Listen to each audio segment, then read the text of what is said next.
Today's topic for conversation is hope. Hope for our future, especially in the face of uncertainty and calamity. And it may seem that there are fewer reasons to hope in the year 2021, especially after the year that we've just had. We really aren't through the thick of it yet. Just when it seemed that there was light at the end of the tunnel, hope stalls out, and relief from the challenges of our times still seems further off. So, hope. We need hope now, perhaps more than other times. To approach this topic of hope, we'll be considering a short parable Jesus told in the Gospel of Luke. It's found in Luke chapter 21, verses 29 through 33. And it goes like this. Then he told them a parable. Look at the fig tree and all the trees. As soon as they sprout leaves, you can see for yourselves and know that summer is already near. So also, when you see these things taking place, you know that the kingdom of God is near.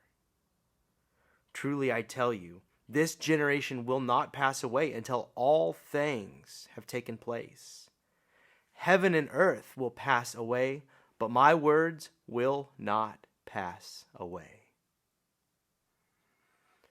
As I speak these words, summer is in full swell. And as a matter of fact, we're in the back end of summer. Today is August 5th is when I'm recording this, August 5th, the very beginning of the month. And as a matter of fact, I'm beginning to detect the signs of fall, which is just around the corner. Just yesterday, I felt that subtle feeling in the wind that reminded me vaguely of a brisk fall day. And I don't want to lean too hard into the future. We all know that it's coming faster than we're prepared to accept. But you know the truth. For better or for worse, winter is coming. Now, personally, I like winter. I like the way the sunshine comes in from the southern hemisphere at a slant. I like the way the ground turns hard under my feet as it sinks into a deep freeze. I like a good snowstorm, so long as it doesn't knock out the power. I still want my internet. However, I realize that many do not share my fondness for winter, and for many, the physical realities of winter and what they represent get them down. There's even a name for it, seasonal affective disorder. The days are shorter. And I understand this feeling too. For in winter, everything seems to die. The leaves fall from the trees.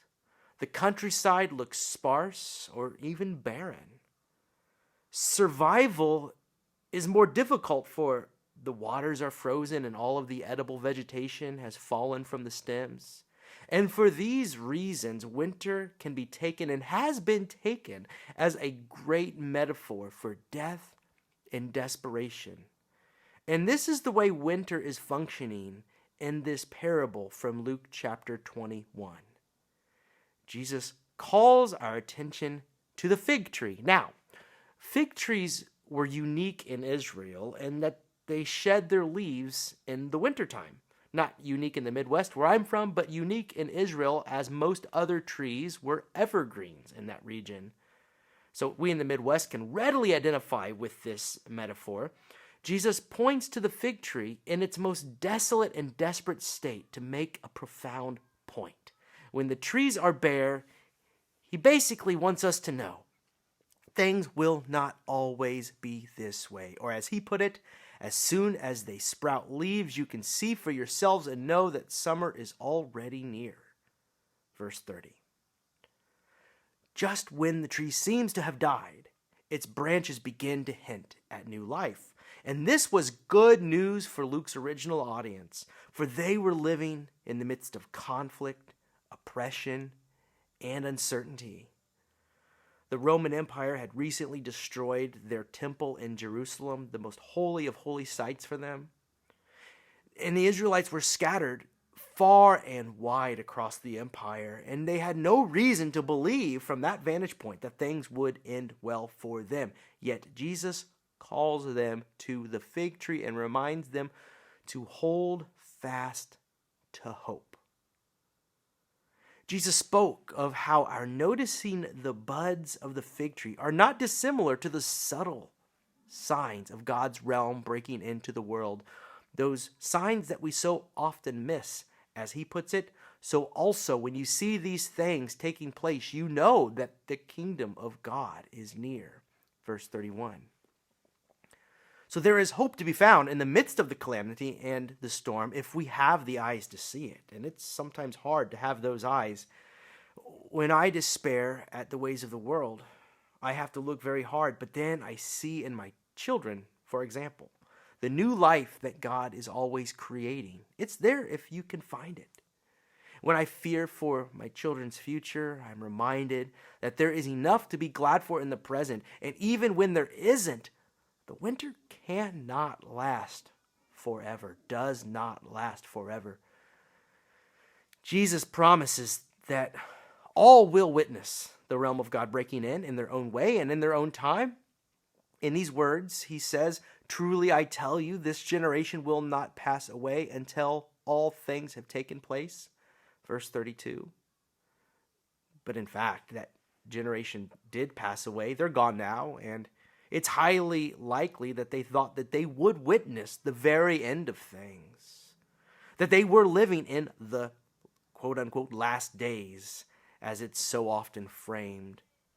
And it's worth noting that most generations struggling through uncertain times believe that they are on the very cusp of the world's end, as if things can't get any better, period. It will all come crashing down. But there is another way that you can look at it. While that generation did not witness the end of the world, they did witness in part what was promised by the fig tree. Spring did come after winter. Rome did eventually fall. The church endured through intense persecution and suffering by the grace of God. In the meantime, more babies were born, and those babies grew and had more babies. Figs were harvested that next year, midsummer, when the days were long again. So let's pull back. Let's bring it here to where we are now, 2021 at the beginning of August. It's still summer, but August in 2021 is different than August in the past, at least as I experience it. We are still coping with the year gone by. Pandemic, isolation, death, economic hardships, paranoia, civil unrest, disputes within families, political divisions. In short, a long, dark winter. In August, but still a long, dark winter. And in many ways, this winter is with us still. True, we've returned to our sanctuary at Northwood Christian Church, but the future is still uncertain, and many pastors have noticed that churchgoers haven't yet returned to anything like pre-pandemic numbers, even when they have been given permission. More winter. Is spring coming? The virus waxes and wanes, leaving the future ambiguous. What's more, we're worn out and more ready for life, normal life, than ever before. In fact, life better than we've known before. Yet we look to the branches of that metaphorical fig tree and we struggle to see how it's bearing fruit for us. The branches seem bare. No fruit, at least not anytime soon. Just when I was reflecting on these things and feeling the most sorry for myself at the lack of fruit on my metaphorical fig tree, I was invited this week to a meeting of pastors. 60 of us, in fact, gathered for one purpose: to organize to address the issues of violence in our city. And I don't know if you know it, but we're on pace in Indianapolis to break the record for criminal homicides. And I could go over the statistics, perhaps you read about them in the newspaper, but they remain abstractions until you've been personally impacted by the stories. I, by and large, have not. And I should say, too, that I was only one of 2 white pastors at that meeting. The rest of the 60 pastors were persons of color, and the communities that these pastors served are directly impacted by the violence in our city. The pastor who organized the meeting said, "Over the course of these past 5 years, I've lost 17 family members to violence, including 2 of my brothers." He went on to explain how he had called that meeting because he believed that pastors have got to stand up and that he didn't know what else to do. Said a pastor whose church is but a mile and a half from my own. So here I thought that the metaphorical tree was barren because I was sad personally about what I saw on television or read online. Abstractions again, abstractions. But that tree, the fig tree, for these pastors was barren because they had personally grieved the loss of loved ones gunned down in the streets or had lost children, their own children, to addiction and despair. So can these trees bear fruit anytime soon? Not so far as I could see. I just didn't have the heart to tell them. Well, another pastor, Pastor Harrison of Barnes United Methodist Church, just 2 miles from my church, stood up to address the room of pastors, and he shared about how last week he was sitting in his office preparing his sermon in his church office when he heard what he thought were gunshots. And then when he heard the sound of emergency vehicles, he decided that he had better walk down the street to see what was happening. And what he discovered was horrible to see. His church is located just down the road from the funeral home where last week 5 persons were shot at a funeral. While they are mourning the loss of a loved one, 5 persons were shot, including a 16-year-old and a 4-year-old child. And as of this recording, the 4-year-old remains in critical condition.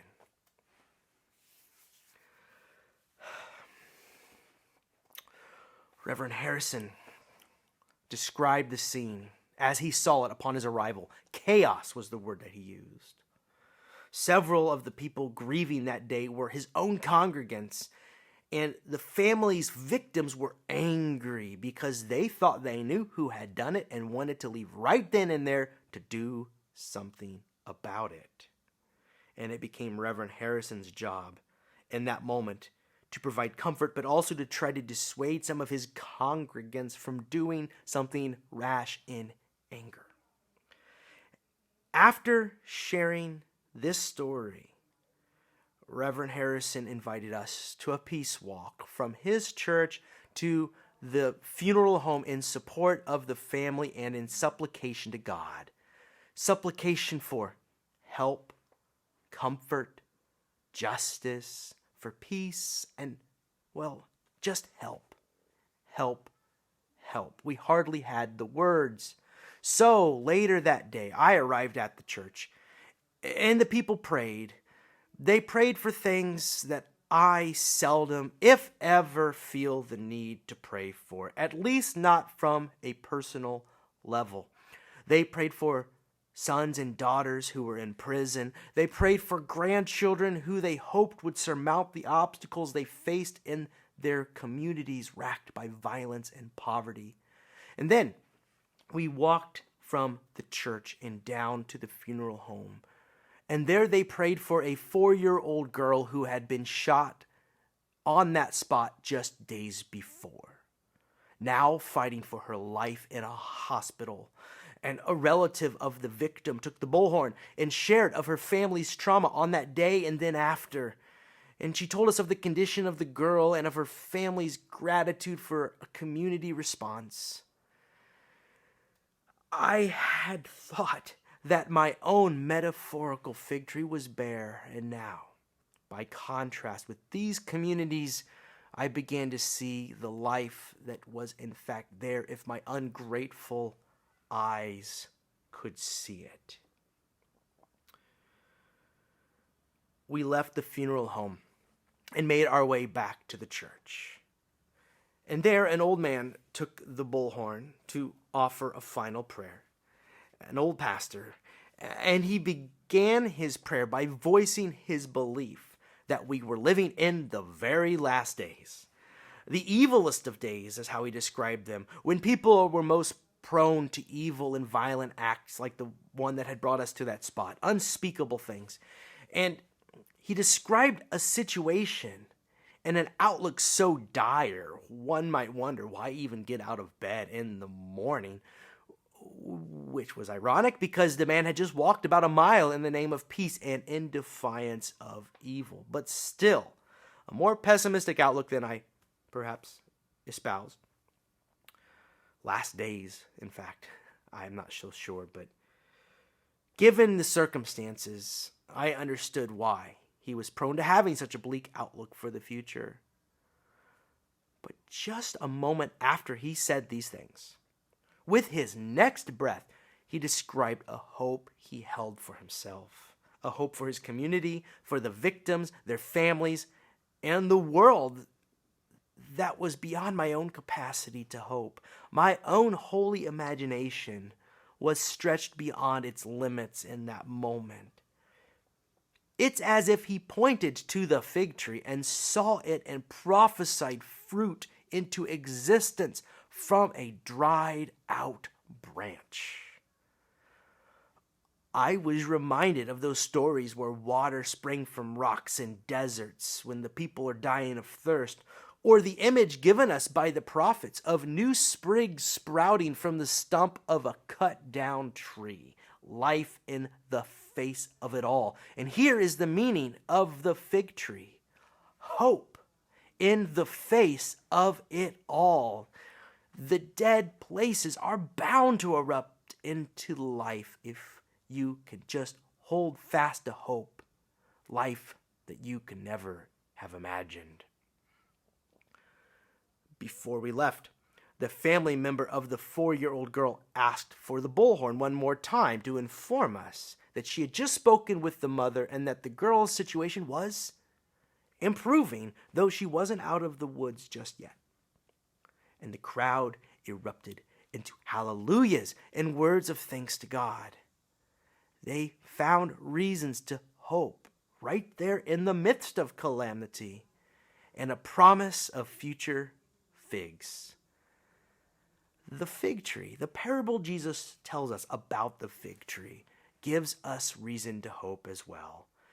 I personally left that place, that holy ground. In fact, I discovered it to be holy ground. Perhaps I should have taken off my shoes in that holy place.